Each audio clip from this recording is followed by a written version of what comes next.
സിനിമയിൽ നമ്മൾ അഭിനയിക്കുന്നു, അഭിനയം കഴിയുമ്പോൾ നമ്മൾ ആ സ്നേഹബന്ധം തുടരും. രാഷ്ട്രീയത്തിൽ ഇതിപ്പോൾ രാഷ്ട്ര നിർമ്മാണവുമായി ബന്ധപ്പെട്ടൊരു വിഷയമാണ്.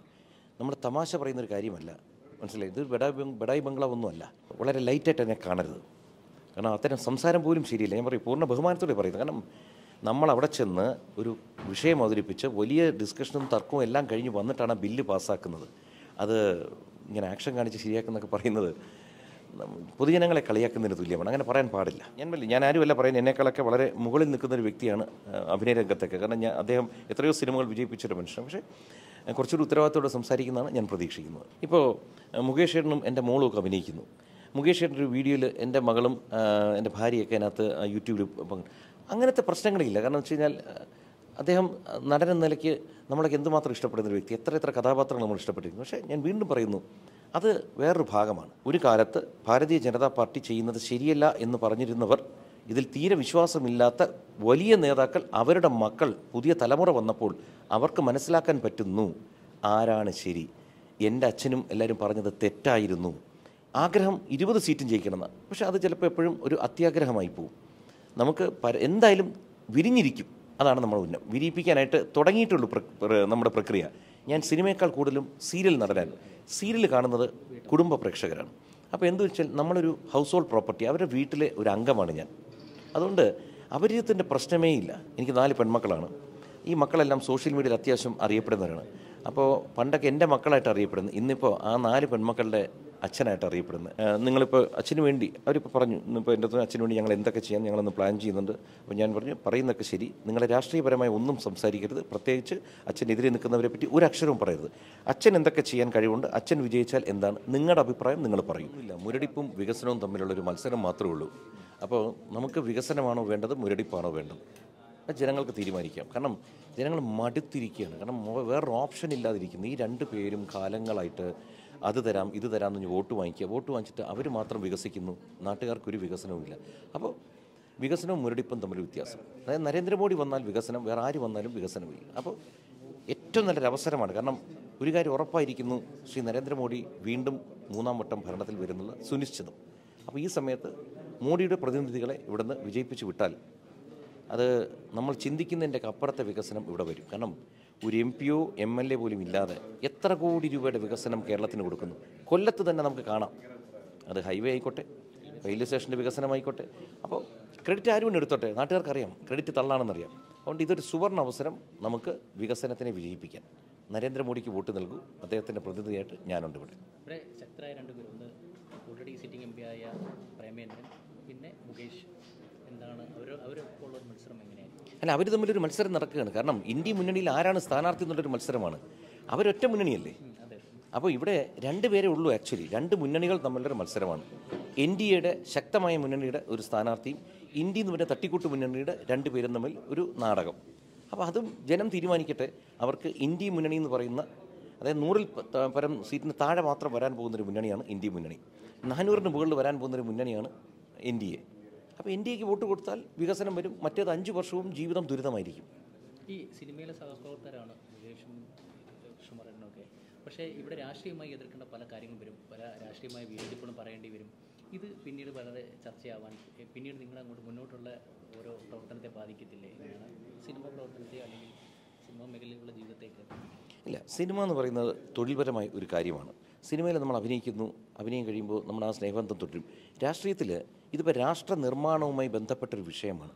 നമ്മൾ തമാശ പറയുന്നൊരു കാര്യമല്ല, മനസ്സിലായി? ഇത് ബഡായി ബംഗ്ലാവൊന്നുമല്ല. ഇത് പാർലമെൻറ്റിലോട്ടാണ് നമ്മൾ പോകുന്നത്. പാർലമെൻറ്റിൽ നമ്മുടെ ജനങ്ങളുടെ ശരിയായ ആവശ്യങ്ങൾ ഉന്നയിച്ച് അതിന് പരിഹാരം കണ്ടെത്തുന്നതാണ്. അപ്പോൾ നമ്മൾ ഈ തമാശ, സിനിമ അതൊക്കെ അവിടെ നിൽക്കും. ഇവിടെ വരുമ്പോൾ നമ്മൾ കൃത്യമായി എന്താണ് നമ്മുടെ നാടിന് വേണ്ടത്, അത് ജനങ്ങളെ പറഞ്ഞ് മനസ്സിലാക്കുക. എന്നിട്ട് ഇവിടെ നിന്ന് കൃത്യമായി, അതായത് ഒരു വികസനത്തിൻ്റെ കൂടെ നിൽക്കുന്ന ഒരാളെ ജയിപ്പിച്ച് വിട്ടിട്ട് വികസനം കൊണ്ടുവരേണ്ട ആളെയാണ് അയക്കേണ്ടത്. ഞാൻ നേരത്തെ പറഞ്ഞത് വീണ്ടും ആവർത്തിക്കുകയാണ്, വികസനം വേണമെങ്കിൽ ഭരണത്തിലിരിക്കുന്നവർ ആൾക്കാരെ അയക്കുക. അതുകൊണ്ട് സിനിമാ ബന്ധം ഒന്നും വിലയില്ല. കാരണം അത് തൊഴിൽ. ഇത് കഴിയുമ്പോൾ വീണ്ടും ഇപ്പോഴും ഇതിനിടയ്ക്ക് ഇപ്പോൾ എനിക്കുണ്ടായാലും എനിക്ക് ബുദ്ധിമുട്ടില്ല. പക്ഷേ അവരുടെ മുന്നണി, എനിക്കത് വ്യക്തിപരമായി മുകേഷ് ചേട്ടനോട് എനിക്ക് ഒരു എതിർപ്പുമില്ല, ശ്രീ പ്രേമേന്ദ്രനോടും എനിക്ക് ഒരു എതിർപ്പുമില്ല, സ്നേഹമേ ഉള്ളൂ. പക്ഷേ അവർ പ്രതിനിധീകരിക്കുന്ന മുന്നണി എന്ത് ചെയ്യുന്നു, നമ്മൾ ആ വ്യക്തിപരമായ മുന്നണിക്കെതിരെയാണ് സംസാരിക്കുന്നത്. അവരെ വേണോ വേണ്ടിയോ? ഇപ്പം ഞാൻ എന്ന് പറയുമ്പോൾ വ്യക്തിപരമായിട്ട് കൃഷ്ണകുമാറല്ല, നരേന്ദ്രമോദി നയിക്കുന്ന NDAയുടെ പ്രതിനിധിയാണ്. ആ മുന്നണി എന്ത് ചെയ്യുന്നു? ഒരു പ്രകടന പത്രിക കൊണ്ടുവരും. 2010 പ്രകടന പത്രിക നിങ്ങൾ എടുത്തു നോക്കൂ, പറഞ്ഞത് മുഴുവൻ പാലിച്ചു കഴിഞ്ഞു. അതാണ് നമ്മൾ നോക്കേണ്ടത്. അപ്പോൾ ആ മുന്നണിക്ക് വോട്ട് ചെയ്യുക. അതിനകത്ത് സിനിമാ ബന്ധമോ അല്ലാതെ സ്നേഹബന്ധമോ ഒന്നും വിലയില്ല. അതൊക്കെ പഴയതിനേക്കാൾ സുന്ദരമായിട്ട് പോകും. ഇപ്പോൾ മുകേഷിൻ്റെ ഒരു ട്രോളൊക്കെ ശ്രദ്ധിച്ചാണ്, ഇപ്പം പാർലമെൻറ്റിൽ പോയാൽ ഏത് ഭാഷയിൽ സംസാരിക്കുന്നു എന്ന് ഞാനൊരു നടനാണ് അഭിനയിച്ച് കാണിക്കുന്നത്. ഇങ്ങനെ താങ്കളൊരു നടനാണ്, അവിടെ പാർലമെൻറ്റിൽ പോയി അഭിനയിച്ച് കാണിച്ചാൽ മതിയോ? എങ്ങനെയാണ് നമുക്കറിയില്ല, നിങ്ങൾക്ക് അറിയാൻ പറ്റുമല്ലോ. എന്താ താങ്കളൊരു നടനാണ്, ഇനി അങ്ങോട്ട് പോകാൻ വേണ്ടി തയ്യാറെടുക്കുന്ന ഒരാളാണ്. പൂർണ്ണ ബഹുമാനമുണ്ട് അദ്ദേഹത്തോട്. പക്ഷേ ഞാനൊരു കാര്യം പറഞ്ഞു, ഞാൻ നേരത്തെ പറഞ്ഞു, പാർലമെൻ്റ് എന്ന് പറയുന്നത് രാഷ്ട്ര നിർമ്മാണത്തിന് വേണ്ടി ചർച്ചകൾ നടക്കുന്ന വളരെ ഗൗരവമേറിയ ഒരു സ്ഥലമാണ്. നമ്മൾ വളരെ ലൈറ്റായിട്ട് അതിനെ കാണരുത്. കാരണം അത്തരം സംസാരം പോലും ശരിയില്ല. ഞാൻ പറയും, പൂർണ്ണ ബഹുമാനത്തോടെ പറയുന്നത്. കാരണം നമ്മൾ അവിടെ ചെന്ന് ഒരു വിഷയം അവതരിപ്പിച്ച് വലിയ ഡിസ്കഷനും തർക്കവും എല്ലാം കഴിഞ്ഞ് വന്നിട്ടാണ് ആ ബില്ല് പാസ്സാക്കുന്നത്. അത് ഇങ്ങനെ ആക്ഷൻ കാണിച്ച് ശരിയാക്കുന്നൊക്കെ പറയുന്നത് പൊതുജനങ്ങളെ കളിയാക്കുന്നതിന് തുല്യമാണ്. അങ്ങനെ പറയാൻ പാടില്ല. പിന്നെ അത് ഞാൻ കണ്ടിരുന്നു. ശ്രീ അരുണായിരുന്നല്ലോ ഇൻ്റർവ്യൂ ചെയ്തിരുന്നത്. അല്ല, അത് ഞാൻ ആരുമല്ല പറയുന്നത്, എന്നെക്കാളൊക്കെ വളരെ മുകളിൽ നിൽക്കുന്ന ഒരു വ്യക്തിയാണ് അഭിനയ രംഗത്തൊക്കെ. കാരണം അദ്ദേഹം എത്രയോ സിനിമകൾ വിജയിപ്പിച്ചൊരു മനുഷ്യൻ. പക്ഷേ കുറച്ചൊരു ഉത്തരവാദിത്തോടെ സംസാരിക്കുന്നതാണ് ഞാൻ പ്രതീക്ഷിക്കുന്നത്. ഓക്കെ, ഇത് നിങ്ങൾ ഒരേ സംഘടനയിലൊക്കെ പ്രവർത്തിക്കുന്ന ആൾക്കാരാണ്. ഇതിൽ എന്തെങ്കിലും ഈ ഇത്തരം രാഷ്ട്രീയമായ ഇങ്ങനെ രണ്ട് സ്ഥാനാർത്ഥികളായിട്ട് മാറുമ്പോഴൊക്കെ ഇത്തരം സംഘടനകളിൽ നിന്ന് ഏതെങ്കിലും വിയോജിപ്പുകളോ അത് നിങ്ങളങ്ങനെ ചെയ്യാൻ പാടില്ല എന്നുള്ള രീതിയിൽ ഏതെങ്കിലും വന്നിട്ടുണ്ടോ? അങ്ങനത്തെ ഒരു വിഷയമേ ഇല്ല. ഇപ്പോൾ മുകേഷ് ഏട്ടനും എൻ്റെ മോളും ഒക്കെ അഭിനയിക്കുന്നു. മുകേഷ് ഏട്ടൻ്റെ ഒരു വീഡിയോയിൽ എൻ്റെ മകളും എൻ്റെ ഭാര്യയൊക്കെ അതിനകത്ത് യൂട്യൂബിൽ അങ്ങനത്തെ പ്രശ്നങ്ങളില്ല. കാരണം വെച്ച് കഴിഞ്ഞാൽ അദ്ദേഹം നടനെന്ന നിലയ്ക്ക് നമ്മളൊക്കെ എന്തുമാത്രം ഇഷ്ടപ്പെടുന്നൊരു വ്യക്തി, എത്ര കഥാപാത്രങ്ങൾ നമ്മൾ ഇഷ്ടപ്പെട്ടിരിക്കുന്നു. പക്ഷേ ഞാൻ വീണ്ടും പറയുന്നു, അത് വേറൊരു ഭാഗമാണ്. അത് രാഷ്ട്ര നിർമ്മാണവുമായിട്ട് ബന്ധപ്പെട്ടില്ല. അത് ജനങ്ങൾക്ക് വിനോദം കൊടുക്കുന്ന ഒരു മേഖലയാണ്. അതിൽ അദ്ദേഹം എന്തുമാത്രം നമ്മളെയൊക്കെ ചിരിപ്പിച്ചിട്ടില്ല. എനിക്ക് വ്യക്തിപരമായി വളരെ ഇഷ്ടമുള്ള നടനാണ്, അത് വേറെ വിഷയം. പക്ഷേ ഇന്ന് അങ്ങനെയല്ല. വളരെ അതീവ ഗുരുതരമായി ലോകം മുഴുവൻ വലിയൊരു പ്രതിസന്ധിയിലൂടെ പോകുമ്പോഴും ഭാരതം മാത്രം വലിയ പ്രതിസന്ധികളില്ലാതെ പോകുന്നു. നമ്മൾ കോവിഡ് കഴിഞ്ഞു, നമുക്ക് എന്തെങ്കിലും ബുദ്ധിമുട്ടുണ്ടോ? ഇല്ല. ഇപ്പോൾ ചർച്ച തന്നെ നമ്മൾ നോക്കുക. 2014 ഇലക്ഷൻ വരുമ്പോൾ മുഖ്യമായി 2 വിഷയങ്ങളായിരുന്നു ഭാരതത്തിൽ ചർച്ച. 1 അഴിമതി, 2 രാജ്യസുരക്ഷ. നാട് മുഴുവൻ ബോംബ് പൊട്ടുന്ന കാലമായിരുന്നു. ഇന്ന് രണ്ടും ചർച്ചയിലില്ല. അതെന്തുകൊണ്ടാണ്? ശക്തനായൊരു വ്യക്തി നേതൃത്വത്തിലുണ്ട്. അതുകൊണ്ട് വളരെ ഗൗരവമേറിയൊരു കാര്യമാണ് പാർലമെൻറ്റ് ഇലക്ഷൻ എന്ന് പറയുന്നത്. അതിനെ ഗൗരവത്തോടെ എടുക്കാനാണ് എനിക്കിഷ്ടം. ഈ മറ്റൊരു കാര്യം ചോദിച്ചു കഴിഞ്ഞാൽ, അനിൽ ആൻ്റണിയുടെയും പത്മജയുടെയൊക്കെ വരവ് BJPക്ക് എന്തെങ്കിലും ഗുണം ചെയ്യുമോ? അല്ല, ഗുണം ചെയ്യുമെന്ന് വെച്ചാൽ അവരെന്താണ് അവർ വരാൻ കാര്യം? ഒരു കാലത്ത് ഭാരതീയ ജനതാ പാർട്ടി ചെയ്യുന്നത് ശരിയല്ല എന്ന് പറഞ്ഞിരുന്നവർ, ഇതിൽ തീരെ വിശ്വാസമില്ലാത്ത വലിയ നേതാക്കൾ, അവരുടെ മക്കൾ, പുതിയ തലമുറ വന്നപ്പോൾ അവർക്ക് മനസ്സിലാക്കാൻ പറ്റുന്നു ആരാണ് ശരി. എൻ്റെ അച്ഛനും എല്ലാവരും പറഞ്ഞത് തെറ്റായിരുന്നു, ഈ നരേന്ദ്രമോദി എന്ന് പറയുന്ന അദ്ദേഹം പറയുന്നതാണ് ശരി എന്ന് പറഞ്ഞ് അത് അംഗീകരിച്ച് പാർട്ടിയിലോട്ട് വരുന്നത് സ്വാഭാവികമായിട്ടും എത്ര വലിയ ശക്തി തരുന്നൊരു കാര്യമാണ്.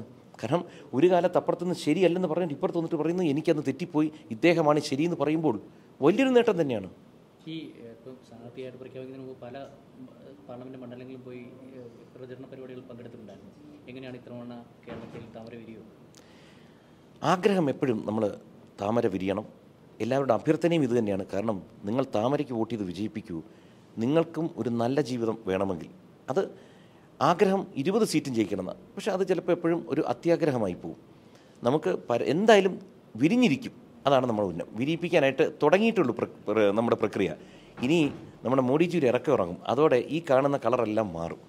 ഇതിപ്പോൾ കൊല്ലം ഇപ്പോൾ സെലിബ്രിറ്റി മണ്ഡലമായി മാറി കഴിഞ്ഞു. എങ്ങനെയാണ്, ആരൊക്കെയാണ് ഇവിടെ പ്രചരണത്തിന് വരാൻ പോകുന്ന സെലിബ്രിറ്റികൾ? അത് നമ്മൾ സ്വാഭാവികമായിട്ടും നമ്മൾ അത് പറഞ്ഞിപ്പോൾ ജില്ലാ പ്രസിഡന്റ് ഇവിടെ ഇരിപ്പുണ്ട്, നമ്മുടെ പ്രഭാരി ഇവിടെ ഇരിപ്പുണ്ട്. ഇവർ സ്വാഭാവികമായിട്ട് ഇവിടെ നിന്ന് അയക്കും, നമുക്ക് ഇന്ന രീതിയിലാണ് പ്രചരണം വേണ്ടത്. അവർക്കൊരു തീർച്ചയായിട്ടും അവർ ചർച്ച ചെയ്ത് ഒരു തീരുമാനത്തിലെത്തും. ഞാനെന്ന് വെച്ചാൽ സ്ഥാനാർത്ഥിയാണ്. അവർ പറയുന്നതനുസരിച്ച് അവർ പറയുന്ന ഏരിയകളിൽ പോയിട്ട് എന്തൊക്കെ കാര്യങ്ങൾ സംസാരിക്കണം എന്ന് പറയുക. സ്വാഭാവികമായിട്ട് ഏറ്റവും വലിയ നേതാക്കളെ കൊണ്ടുവന്ന് വിജയിപ്പിക്കേണ്ടത് അവരുടെ ഒരു കടമയാണ്, ചുമതലയാണ്.